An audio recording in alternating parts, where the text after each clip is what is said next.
ನಾಗರಾಜ್ ಸಂಪರ್ಕದಲ್ಲಿ ಮತ್ತೊಂದು breaking update ಬರ್ತಾ ಇದೆ ನೋಡೋಣ. ಸ್ಟೋನಿ ಬ್ರೂಕ್ನಲ್ಲಿ ರೇಣುಕಸ್ವಾಮಿ ಕಿಡ್ನಾಪ್ ಪ್ಲಾನ್ ಮಾಡಲಾಗಿದ್ದು ಪಾರ್ಟಿ ಮಾಡ್ತಾ ಪ್ಲಾನ್ ಅನ್ನು ಮಾಡಿತ್ತು ಇಡಿ ಗ್ಯಾಂಗ್. ಕೊಲೆಗೂ ಮುಂಚೆ ಮತ್ತು ನಂತರ ಇದೇ ಸ್ಥಳದಲ್ಲಿ ಚರ್ಚೆನ ಮಾಡ್ತಾರೆ. ಪಾರ್ಟಿ ಮಾಡ್ತಾ ಸ್ಟೋನಿ ಬ್ರೂಕ್ನಲ್ಲಿ ಸ್ಥಳ ಮಹಜರು ಮಾಡಿದಾಗಿನ ಫೋಟೋ ಈಗ ತಾವು ಗಮನಿಸಿದ್ದು. ಅದೇ ರೆಸ್ಟೋರೆಂಟ್ನಲ್ಲಿ ಕೂರಿಸಿಕೊಂಡು ದರ್ಶನ್ ಹೇಳಿಕೆಯನ್ನ ಪಡೆಯಲಾಗಿದೆ. ಸ್ಟೋನಿ ಬ್ರೂಕ್ನಲ್ಲಿ ರೇಣುಕಸ್ವಾಮಿ ಕಿಡ್ನಾಪ್ ಪ್ಲಾನ್ ಮಾಡಿದ್ದು, ಆಮೇಲೆ ಏನೆಲ್ಲ ಆಯಿತು, ಮರ್ಡರ್ ಆದ ನಂತರ ಇದೇ ಸ್ಟೋನಿ ಬ್ರೂಕ್ ಪಬ್ಗೆ ಬಂದು ಇವರು ಮತ್ತೆ ಪಾರ್ಟಿಯನ್ನ ಮಾಡ್ತಾರೆ. ಸೊ ಅದೇ ಸ್ಟೋನಿ ಬ್ರೂಕ್ ಇವ್ರಿಗೆಲ್ಲ ಅಂದ್ರೆ ಈ ಡಿ ಗ್ಯಾಂಗ್ ಏನು ಅಡ್ಡ ಆಗಿತ್ತ ಸ್ಟೋನಿ ಬ್ರೂಕ್, ಆ ಸ್ಟೋನಿ ಬ್ರೂಕ್ಗೆ ದರ್ಶನ್ ಅರೆಸ್ಟ್ ಆದ ನಂತರ ಇದೇ ಸ್ಟೋನಿ ಬ್ರೂಕ್ಗೆ ಕರೆದುಕೊಂಡು ಬಂದು ಸ್ಪಾಟ್ ಮಹಜರು ಮಾಡಿ ಹೇಳಿಕೆಯನ್ನ ಪಡೆದಂತ ಹಾಗೆ ಸಂದರ್ಭದ ಫೋಟೋನ ತಾವು ಗಮನಿಸ್ತಾ ಇದ್ದೀರಿ. ಇನ್ನೊಮ್ಮೆ ತಾವು ಆ ಫೋಟೋನ ನೋಡಬಹುದು. ಆ ಸ್ಟೋನಿ ಬ್ರೂಕ್ನಲ್ಲಿ ಸ್ಥಳ ಮಹಜರು ಮಾಡಿದಾಗಿನ ಫೋಟೋ ಅದು.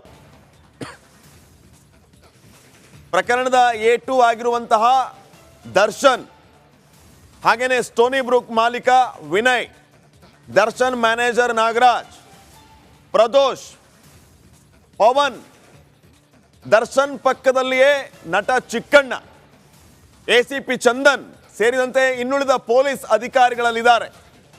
ಸ್ಪಾಟ್ ಮಹಜರ್ ಮಾಡುವ ಸಂದರ್ಭದಲ್ಲಿ ಪ್ರತಿಯೊಬ್ಬರ ಹೇಳಿಕೆಯನ್ನ ಪಡೆದುಕೊಂಡು ಅದನ್ನ ಬರೆದುಕೊಳ್ತಾ ಇರೋದನ್ನ ತಾವು ಗಮನಿಸ್ತಾ ಇದ್ದೀರಿ. ಈ ಎಲ್ಲ ವಿಚಾರಗಳ ಬಗ್ಗೆ ಇನ್ನಷ್ಟು ಅಪ್ಡೇಟ್ಸ್ ಅನ್ನ ಪಡೆದುಕೊಳ್ಳೋಣ. ಪ್ರತಿನಿಧಿ ನಾಗರಾಜ್ ಈಗ ನೇರ ಸಂಪರ್ಕದಲ್ಲಿ. ನಾಗರಾಜ್, ಒಂದೊಂದೇ ವೆರಿ ಎಕ್ಸ್ಕ್ಲೂಸಿವ್ ಫೋಟೋಗಳು ಈಗ ಬಹಿರಂಗ ಆಗ್ತಾ ಇರೋದು. ಒಂದು ಕೊನೆ ಕ್ಷಣದ ಯಾವ ರೀತಿ ಇತ್ತು ಆ ಡೆವಿಲ್ ಗ್ಯಾಂಗ್ನ ದರ್ಪ, ಕೊನೆ ಕ್ಷಣದಲ್ಲಿ ರೇಣುಕಸ್ವಾಮಿ ಪರಿಪರಿಯಾಗಿ ಬೇಡ್ಕೊಂಡಿದ್ದು ಆ ಫೋಟೋಗಳಿಂದ ಕನ್ಫರ್ಮ್ ಆಗ್ತಾ ಇದೆ.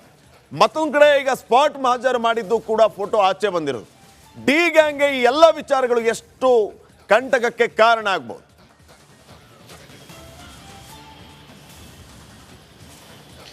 ಖಂಡಿತವಾಗ್ಲೂ ಶ್ರೀಪಾದ್, ಏನು ಆರೋಪಿಗಳು ಜೈಲಿಗೆ ಹೋದ ಬಳಿಕ ನಾವೆಲ್ಲ ನಮ್ಮ ಮೊಬೈಲ್ಗಳಲ್ಲಿದ್ದಂಥ ದಾಖಲೆಗಳನ್ನು ನಾಶಪಡಿಸಿದ್ದೀವಿ.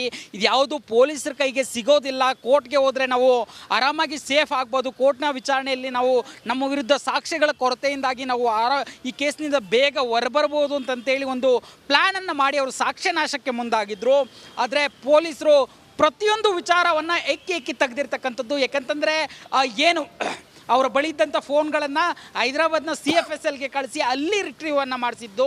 ಅದರಲ್ಲಿ 4 ಫೋಟೋಗಳು ರಿಟ್ರೀವ್ ಆಗ್ತವೆ. ಅದರಲ್ಲಿ ಈಗಾಗಲೇ 2 ಫೋಟೋಗಳು ಅಂದರೆ ಏನು ರೇಣುಕಾಸ್ವಾಮಿಯನ್ನು ಚಿತ್ರದುರ್ಗದಿಂದ ಕಿಡ್ನಾಪ್ ಮಾಡಿಕೊಂಡು ಬಂದ ಬಳಿಕ ಪಟ್ಟಣಗೆರೆ ಶೆಡ್ನಲ್ಲಿ ಹಲ್ಲೆ ಮಾಡಿ ಅಲ್ಲಿಂದ 2 ಫೋಟೋಗಳನ್ನು ತೆಗೆದು ಪವನ್ ದರ್ಶನ್ಗೆ ತೋರಿಸ್ಲಿಕ್ಕೆ ಸ್ಟೋನಿ ಬ್ರೂಕ್ ಪಬ್ಗೆ ತೆಗೆದುಕೊಂಡು ಬರುವಂಥದ್ದು. ಆ ಫೋಟೋಗಳು ಲಭ್ಯ ಆಗಿರ್ತಕ್ಕಂಥದ್ದು. ಈ ಫೋಟೋಗಳನ್ನು ನೋಡಿದ ಬಳಿಕವೇ ದರ್ಶನ್ ಪಟ್ಟಣಗೆರೆ ಶೆಡ್ಗೆ ಹೋಗಿ ಮತ್ತಷ್ಟು ಹಲ್ಲೆ ಮತ್ತು ಪವಿತ್ರ ಗೌಡನೂ ಸಹ ಜೊತೆಯಲ್ಲಿ ಕರೆದುಕೊಂಡು ಹೋಗಿ ಹಲ್ಲೆ ಮಾಡುವಂಥದ್ದು. ಹೀಗಾಗಿ ಆರೋಪಿಗಳು ಏನು ಎಣಿಸಿದ್ರು ನಾವು ಸಾಕ್ಷಿಗಳನ್ನು ನಾಶ ಮಾಡಿಬಿಡ್ತೀವಿ ಅಂತಂತೇಳಿ.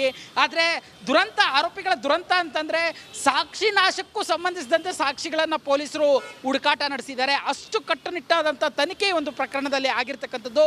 ಹೀಗಾಗಿ ಏನು ಚಾರ್ಜ್ ಶೀಟ್ ನೆನ್ನೆಯಷ್ಟೇ ಸಲ್ಲಿಕೆ ಆಗಿದೆ. ಶೀಘ್ರದಲ್ಲೇ ಒಂದು ಸ್ಪೆಷಲ್ ಕೋರ್ಟ್ಗೆ ಪೊಲೀಸರು ಮನವಿಯನ್ನು ಮಾಡ್ತಾರೆ. ಒಂದು ವೇಳೆ ಸ್ಪೆಷಲ್ ಕೋರ್ಟ್ಗೆ ಅನುಮತಿ ಸಿಕ್ಕಿದ್ದೇ ಆದರೆ, ಸರ್ಕಾರ ಅಧಿಸೂಚನೆ ಹೊರಡಿಸಿದ್ದೇ ಆದರೆ ಖಂಡಿತವಾಗ್ಲೂ 1.5 ವರ್ಷದಲ್ಲಿ ಒಂದು ಪ್ರಕರಣದ ವಿಚಾರಣೆ ನ್ಯಾಯಾಲಯದಲ್ಲಿ ಮುಗಿಯೋ ಸಾಧ್ಯತೆ ಇರತಕ್ಕಂಥದ್ದು. ಶ್ರೀಪಾದ್, ನಾಗರಾಜ್, ಈ ಡಿ ಗ್ಯಾಂಗ್ಗೆ ಕಾನೂನಿನ ಕುಣಿಕೆ ಹೆಜ್ಜೆ ಹೆಜ್ಜೆಗೂ ಯಾವ ರೀತಿ ಬಿಗಿ ಆಗ್ತಾ ಇದೆ ಅನ್ನೋದಕ್ಕೆ ಈಗ ಸಿಗ್ತಾ ಇರುವಂತಹ ಫೋಟೋಗಳು, ದಾಖಲೆಗಳು ಎಲ್ಲವೂ ಕೂಡ ಸಾಕ್ಷಿ ಆಗುತ್ತೆ. ಇವರು ಯಾವ ರೀತಿ ಅವತ್ತು ಕ್ರೌರ್ಯ ಮೆರೆದಿದ್ರೋ ಅದಕ್ಕೆ ಪಾಠ ಅನ್ನುವಂತೆ ಇವತ್ತು ಎಲ್ಲರೂ ಕೂಡ ಜೈಲಲ್ಲಿದ್ದಾರೆ. ಇನ್ನೊಂದು ನಿರೀಕ್ಷೆ ಇತ್ತು ಈ ಡಿ ಗ್ಯಾಂಗ್ಗೆ, ಚಾರ್ಜ್ ಶೀಟ್ ಸಲ್ಲಿಸಿದ ಮೇಲೆ ಜಾಮೀನಿಗೆ ಅರ್ಜಿಯನ್ನು ಸಲ್ಲಿಸಬಹುದು. ಅಲ್ಲಿ ಅವರು ಉಲ್ಲೇಖ ಮಾಡಿರುವಂಥ ವಿಚಾರಗಳನ್ನು ನೋಡಿಕೊಂಡು ಅಥವಾ ಸೆಕ್ಷನ್ಗಳನ್ನು ನೋಡಿಕೊಂಡು ಅಂತ ವಕೀಲರು ಅನ್ಕೊಂಡಿದ್ರು. ಆದರೆ ಈಗ ಚಾರ್ಜ್ ಶೀಟ್ ಸಲ್ಲಿಸಿದ ಮೇಲೆ ಮತ್ತಷ್ಟು ಬಿಗಿ ಆಗ್ತಾ ಇದೆಯಾ ಕಾನೂನಿನ ಕುಣಿಕೆ? ಜಾಮೀನು ಅನ್ನೋದು ಇವರಿಗೆ ದೂರದ ಮಾತಾಗುತ್ತಾ ಅಂತ?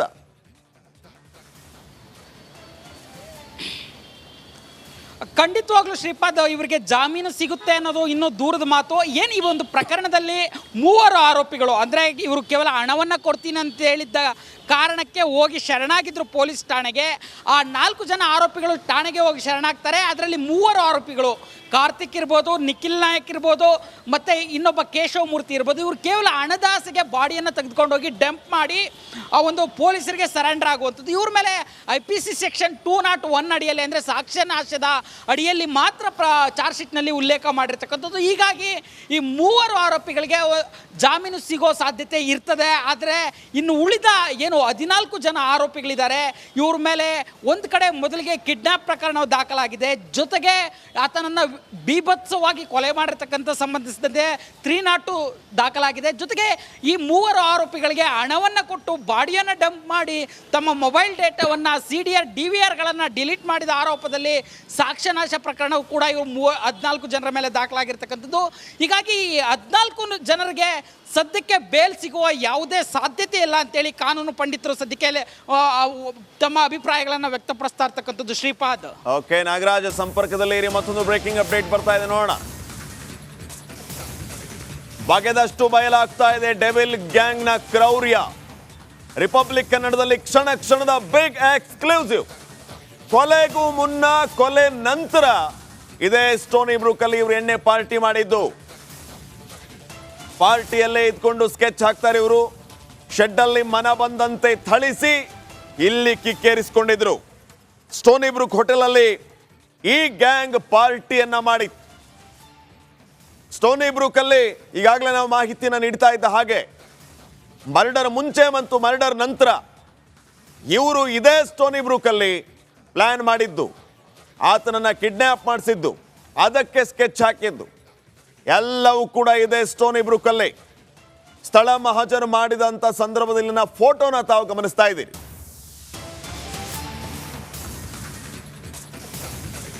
ಡೆವಿಲ್ ಗ್ಯಾಂಗ್ ಜೊತೆ ಚಿಕ್ಕಣ್ಣ ಪಾರ್ಟಿ ಮಾಡಿದ್ದ. ದರ್ಶನ್ ಪಕ್ಕದಲ್ಲಿಯೇ ಹಾಸ್ಯ ನಟ ಚಿಕ್ಕಣ್ಣ ಕುಳಿತಿರೋದನ್ನ ತಾವು ಗಮನಿಸ್ತಾ ಇದ್ರಿ. ಆ ಫೋಟೋದಲ್ಲಿ ಚಿಕ್ಕಣ್ಣನನ್ನು ಕರೆದೊಯ್ದು ಸ್ಥಳ ಮಹಜರು ಮಾಡಿದ್ರು ಪೊಲೀಸ್ ಟೀಮ್.